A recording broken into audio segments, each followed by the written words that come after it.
Гимназия Марем города Магаса функционирует с 2001 года. Школа была построена на средства известного ингушского мецената Микаила Гуцериева и названа в честь его матери. Еще в начале августа здесь начали капитальный ремонт за счет благотворительного фонда «Сафмар». На сегодня все работы полностью завершены. А ведь совсем недавно здание было в плачевном состоянии. Неработающее отопление, прогнивший паркет, забитые трубы, протекающий потолок. Это далеко не все проблемы, которые накопились за 20 лет. Учиться и работать здесь было практически невозможно, особенно в зимний период, признается директор школы Лиза Мужухоева. Детям порой приходилось сидеть на занятиях в верхней одежде из-за холода. Положение в школе было критическое, можно сказать. Не было отопления на втором этаже полностью.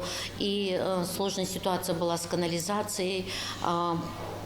В кратчайшие сроки, буквально, наверное, менее чем за 3 недели все это было сделано. Все сделано быстро, а главное качественно. Во всех кабинетах теперь вместо вздувшегося паркета лежит ламинат. Полностью заменена кровля, установлена необходимая мебель. Во дворе школы обновлена ограда. Все эти работы были начаты после обращения директора к Микаилу Гуцериеву с просьбой об улучшении условий в школе. Изначально было обращение директора школы, вернее гимназии Марем, на имя Микаила Саварбековича Гуцериева оказать помощь в ремонтных работах гимназии.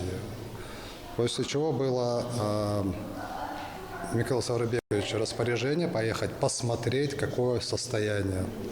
Специалисты приступили, посмотрели, что происходит с отоплением. Отопление пришлось полностью демонтировать, и мы сделали всю новую систему. То есть, получается, провели абсолютно полную, всю новую систему отопления сделали в школе.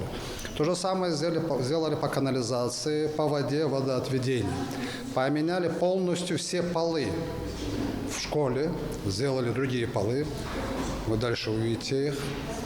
Была проблема с кровлей, протекала кровля, топила. Поменяли полностью кровлю, сделали, чтобы не топило. Ну и как визитная карточка – это забор-двор. Мы полностью сделали ремонт забора, по двору прошлись. Отоплению уделили особое внимание. В коридорах еще при строительстве здания был сделан теплый пол, но прослужил он недолго. Специалисты устранили все ошибки и заново наладили его работу. Электрический пол снова начнет подавать тепло зимой. Ремонт успели завершить к 1 сентября, чтобы не прерывать учебный процесс и позволить детям встретить учебные будни в обновленном здании. Теперь они получают знания в уюте и комфорте. Хотел бы сказать большое спасибо Микаилу Гуцериеву, его фонду «Сафмар» за то, что обеспечили нас условиями, за этот ремонт, прекрасный ремонт. Видеть нашу школу в таком виде очень приятно.